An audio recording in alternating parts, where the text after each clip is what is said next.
Kemudian bab berikutnya, kata Ibnu Qudamah rahimahullah, babul qawat minal juruh. Bab qawat dari luka-luka. Ini berkaitan dengan qisas terhadap apa? Luka-luka. Ya, telah kita terangkan di awal pembahasan bahwa jinayah terbagi berapa? Terbagi dua. Ada jinayah terhadap jiwa, jinayah dengan melayangkan jiwa, dan ada jinayah tidak melayangkan jiwa. Nah, di sini Ibnu Qudamah mulai menjelaskan jinayah yang tidak melayangkan jiwa. Dalam bentuk luka-luka, anggota badan yang terpotong, atau kemanfaatan dari anggota tubuh yang hilang, atau yang semisal dengan itu. Beliau mulai dari luka-luka secara umum.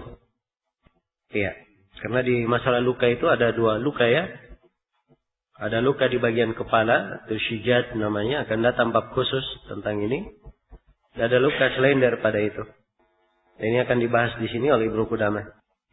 Baik. Qawat definisinya sama dengan qisas. Juruh jamak dari jarh. Jamak dari jurh. Bermakna luka.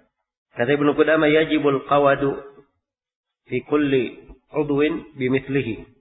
Diwajibkan qawat, qisas terhadap anggota badan dengan yang semisal dengannya. Ya, kalau dia hilangkan tangan orang, maka dikisas orang yang menghilangkannya dengan dihilangkan juga tangannya. Nah, dan ini berdasarkan firman Allah Subhanahu wa taala, wal juruh qisas, dan luka-luka itu ada qisas di dalamnya. Ya, kata Ibnu Qudamah, fatu'khadul ain bil ain, mata dikisas dengan mata pula. Iya. Kalau seorang menghilangkan mata orang, dia buat mata orang misalnya tidak bisa melihat, maka diperlakukan hal yang sama pada dirinya, sesuai dengan jenis dia menghilangkan penglihatannya. Kalau dia cabut bola mata orang, maka dicabut juga bola matanya. Seperti yang dia lakukan. Demikian pula misalnya kalau dia memukul orang hingga hilang penglihatannya, maka dia juga dipukul hingga hilang penglihatannya. Dan ini telah dilakukan oleh Nabi Sallallahu Alaihi Wasallam dan para sahabat. Mereka melakukan kisah seperti itu dan masuk di dalam keumuman ayat. Wal anfu bil anf, demikian pula hidung dengan hidung. Ya, kalau dipotong hidungnya, dipotong pula hidung orang yang memotongnya. Apapun bentuk yang dia lakukan diperlakukan sama terhadap orang tersebut. Nah, wa kullu wahidin, demikian pula setiap minal jafan, dari al-jafan. Jafan ini pelupuk mata ya. Kelopak mata di pelupuk. Ya, setiap manusia punya 4 ya, dari kelopak matanya. Ada yang atas, ada yang bawah. Nah, jika dia hilangkan al-jafan, dihilangkan juga kelopak matanya. Wasyafah, bibir. Wal lisan, lisan.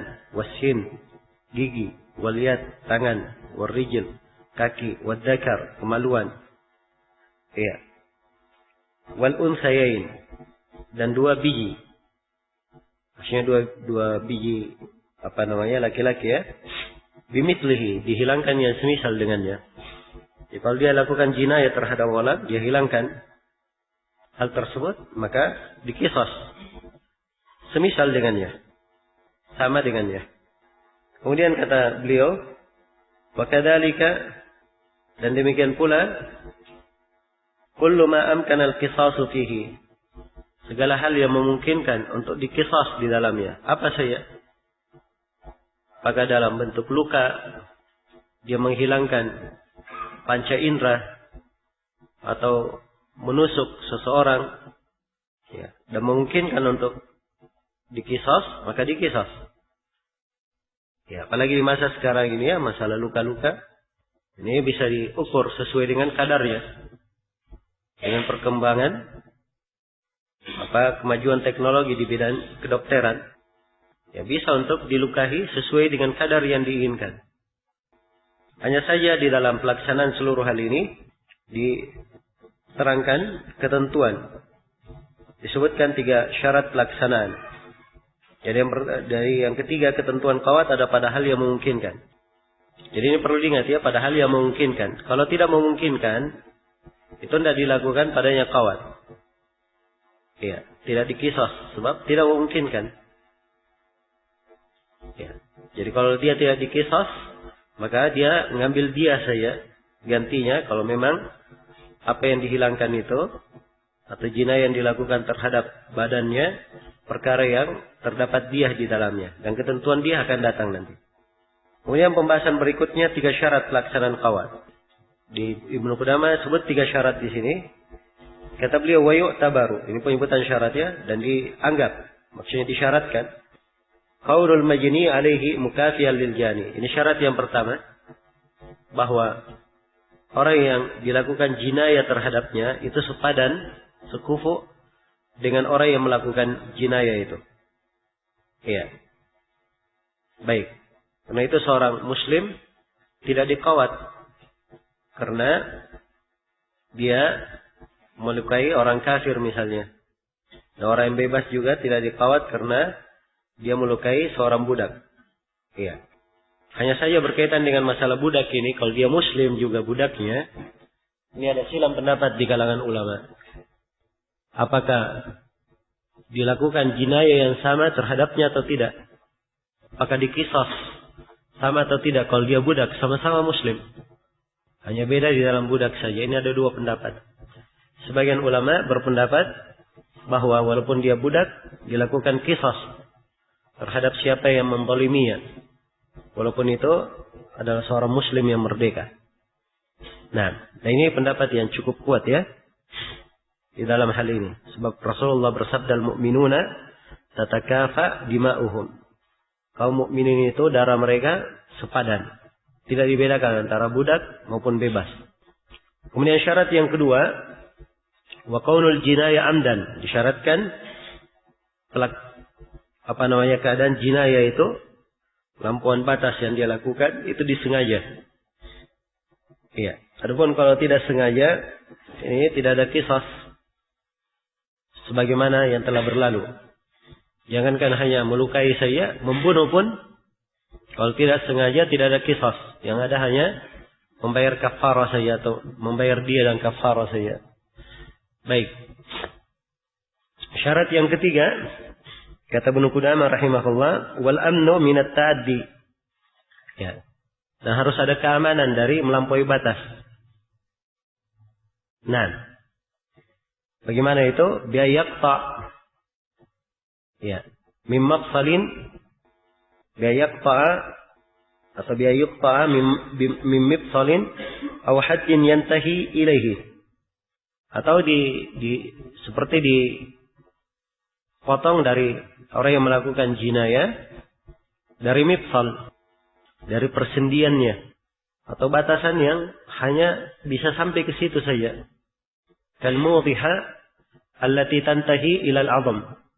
Seperti al-mudhiha yang hanya berhenti kepada tulang saja. Mudhiha ini luka di kepala ya. Luka di kepala. Ya, kalau luka di kepala dia sudah mendekati tulang, itu mudhiha namanya. Akan datang nanti Ibnu Qudamah sebutkan macam-macam luka di kepala. Ada beberapa bentuk luka di kepala. Nah, mudhiha ini salah satunya. Jelas ya?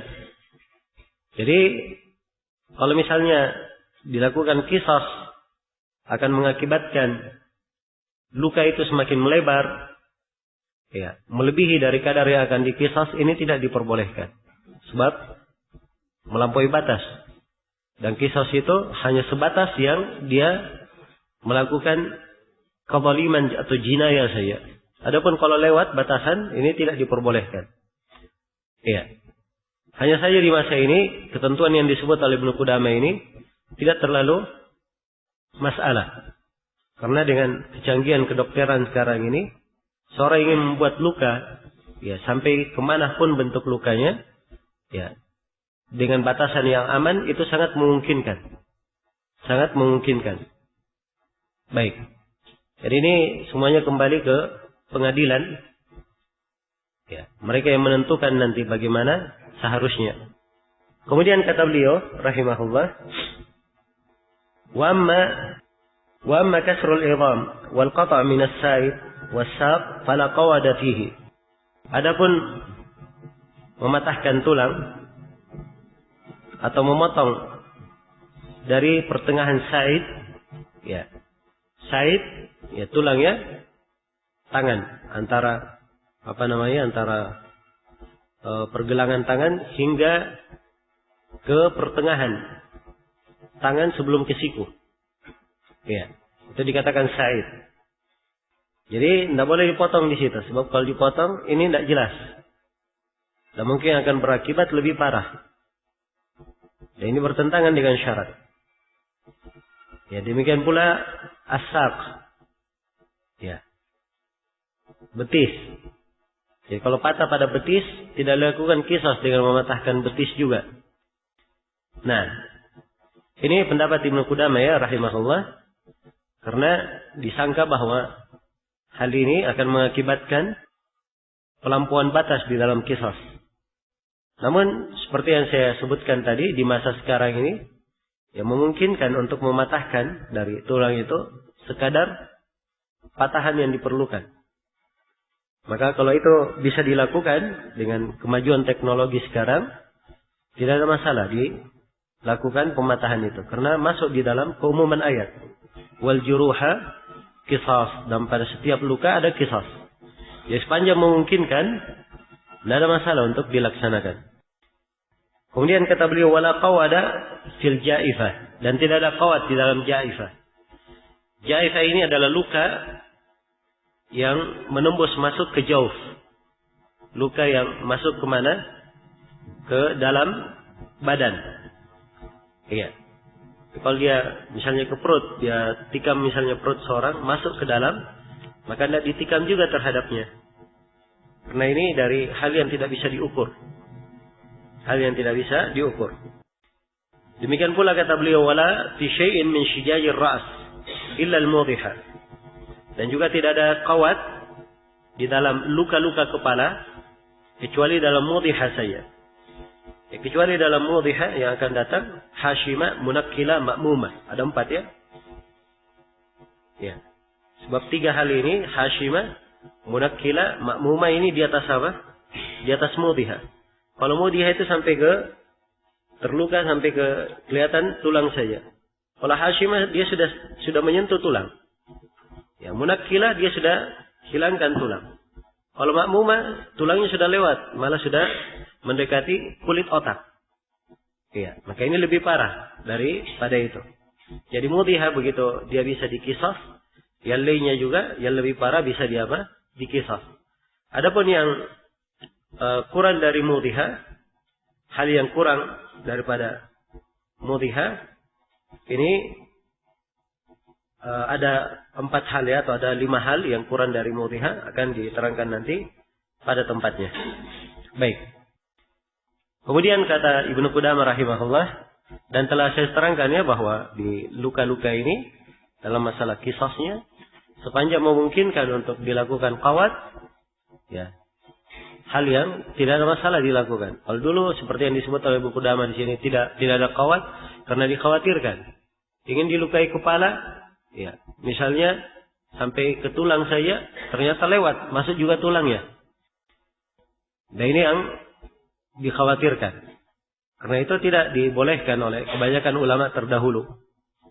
Ya, hanya saja di masa sekarang ini, seperti yang kita maklumi bersama bahwa kemajuan di teknologi kesehatan memungkinkan untuk melakukan hal tersebut sekadar yang diinginkan.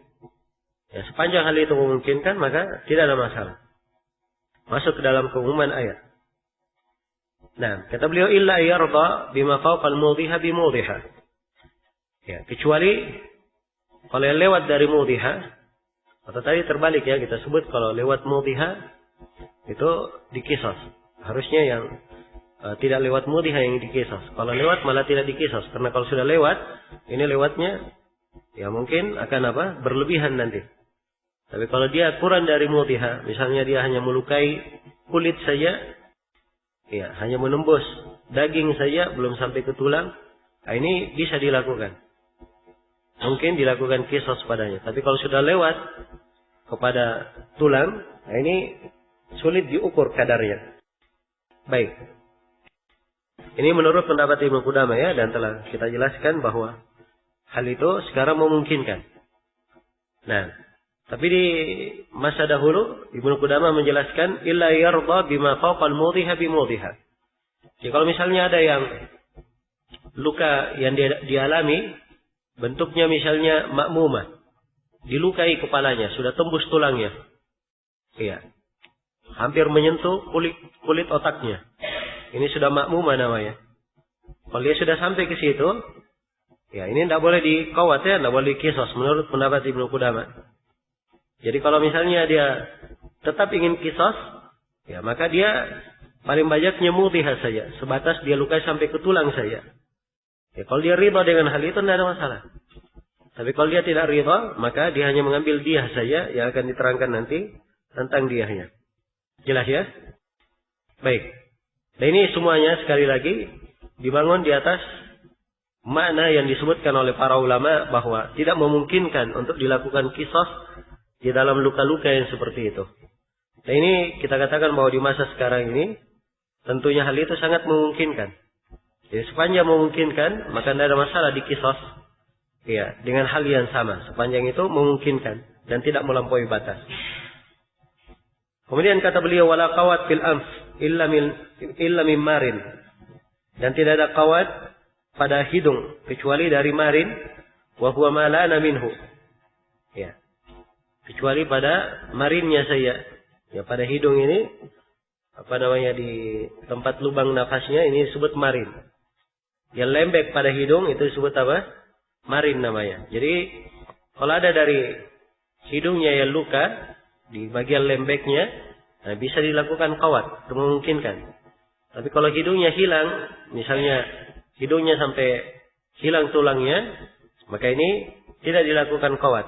Ini menurut Ibnu Qudamah rahimahullah, dan telah kita terangkan di dalam masalah ini bahwa ini sangat memungkinkan untuk dilakukan kisos di masa sekarang dengan kemajuan teknologi. Selesai sudah ya tentang hal-hal apa yang dikisos. Kemudian Ibnu Qudamah menyebutkan pembahasan secara global beberapa ketentuan kesamaan dalam qawat. Kata beliau wa ishtaratu at-tasawi fil ism. Disyaratkan kesamaan dalam nama. Ya, jadi kalau yang dilakukan jinayah terhadapnya tangan, maka tangan pula yang dia kisas. Apabila itu kaki, kaki pula yang dia kisas. Harus sama ya dalam nama. Tangan dengan tangan, kaki dengan kaki, mata dengan mata. Ya, luka dengan luka di kepala dengan luka di kepala, luka di kaki dengan luka di kaki, harus sama penamaan. Tidak boleh beda. Wal mawdi', dah harus sama pada tempatnya. Ya. Fala tuqadu wahidatun minal yumna wal yusra. Maka tidak boleh ditukar antara kanan dan kiri. Dia patahkan misalnya tangan kanan orang, kemudian dia kisas dengan mengambil tangan kiri orang. Ini tidak diperbolehkan. Wal ulya was sufla, demikian pula yang atas dan bawah. Ya, misalnya dia hilangkan pelupuk mata atau kelopak mata orang di bagian atas, ya. Terus dia kisas dengan mengambil bagian bawahnya. Ini tidak diperbolehkan. Harus diambil persis seperti jinayah yang dilakukan terhadapnya. Nah, beliau illa bimitliha, kecuali dengan semisal. Sebab ini ketentuan di dalam ayat. Ya. Harus semisal. Nah. Kemudian kata beliau wala tu'khadu isba' wala anmilatun, dan tidak boleh diambil jari, demikian pula anmilah, ruas jari. Ya. Jadi diambil jari atau anmulah, ruas jari. Wala sinnun, tidak boleh gigi. Illa bimitliha, kecuali yang semisal dengannya. Ya. Jadi kalau diambil, dipotong ruas jari dari jari telunjuknya, dia ingin kisah, dia potong juga ruas jari telunjuk. Jangan dia dipotong ruas jari telunjuknya, diambil ruas jari ibu jari orang. Nah, ini berbeda namanya. Jadi harus sama. Demikian pula gigi yang semisal dengannya. Kalau yang dihilangkan adalah gigi taringnya, yang diambil juga gigi taringnya. Harus sama. Baik. Kemudian kata beliau, wala tu'khadu ka'almilatul asabi' binaqithah. Ya. Dan tidak boleh diambil dari tangan maupun kaki yang sempurna jari jemarinya dengan tangan dan kaki yang kurang. Jadi misalnya seorang melakukan jinayah kepada orang. Orang ini kurang tangannya. Jari jemarinya kurang. Iya. Maka di sini tidak sama. Karena itu tidak boleh dilakukan qisas terhadapnya. Sebab ini tidak seimbang. Tidak seimbang. Kemudian berikutnya wala tu'khadu wala sahihatun bisyalla. Demikian pula tidak diambil anggota badan yang sahih, yang sehat dengan anggota badan yang sudah cacat. Wan naqisatu bil kamilah. Tidak diambil anggota badan yang kurang dikisas dengan anggota badan yang sempurna. Ya. Wasyalla'u bis sahiha tidak aminat talaf. Dan juga sebaliknya tidak dilakukan kisas pada anggota badan yang cacat karena menghilangkan anggota badan yang sehat. Ya, kecuali kalau dia ridha dan aman dari talaf, tidak ada masalah. Ya, misalnya seorang dipotong tangannya sehat. Dia lakukan kisas dan tangan orang itu tangan yang tidak sehat. Misalnya tangannya sudah lumpuh atau mengering. Ya. Jadi kalau dipotong tidak ada masalah. Tapi ini disyaratkan uminat talaf. Ya, aman dari perugian, melampaui batas. Kalau misalnya tangannya ada penyakit, setelah dipotongnya dia akan lebih besar, akan menyebabkan orang itu meninggal, maka ini tidak diperbolehkan karena melampaui batas. Ya. Nah, ini semuanya sudah kita terangkan ya, bahwa di perkembangan kedokteran sekarang ini banyak dari hal yang dikatakan oleh Ibnu Qudamah di sini tidak memungkinkan, itu memungkinkan dilaksanakan di masa sekarang ini. Jadi kalau di pihak pengadilan ya membolehkan qisas dalam hal itu, maka tidak ada masalah dilakukan qisas. Baik, dan pada seluruh qisas yang disebut itu tidak boleh diberikan obat penahan rasa sakit. Ya, kecuali dengan izin orang yang pemilik hak. Sebab kalau diberikan obat penahan rasa sakit, maka ini artinya dia tidak merasakan sakitnya. Ya, tidak merasakan sakitnya. Walaupun nanti dia akan memperoleh cacat atau luka sama dengan apa yang dia lakukan pada orang lain. Ya, tapi akan kurang pelaksanaan qisasnya karena dia tidak merasakan sakitnya. Kecuali kalau pemilik hak yang mengizinkan, menggugurkan, mereka berikan izin untuk tidak memakai untuk boleh memakai obat penahan rasa sakit atau yang menghilangkan rasa sakit, tidak ada masalah. Baik, kemudian berikutnya fasal.